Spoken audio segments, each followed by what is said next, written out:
If you want to use Quick Share in order to transfer files on Samsung Galaxy A57, then in that case, first of all, you can, for example, go into any app where you have the file that you wanted to transfer. So this can be the gallery, this can be the file manager, whatever you wanted to use. And once you select or open the file that you wish to transfer, you should be able to use a share button. In the case of gallery, we have a share button over here at the bottom of the screen. Of course, in the case of other apps, it might be located in a slightly different way.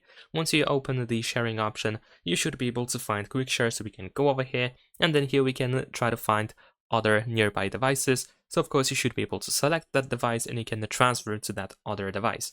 Now, of course, the other device, in order to make sure that we can find it, that other device must make sure that the visibility is enabled.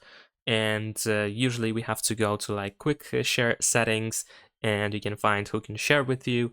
And then here, make sure that everyone is set up, or that other person has to make sure that everyone is set up. I mean, ideally, everyone is the way to go, but it might not really be necessary if you have that other device saved in contacts or something like that. So you can use that as well.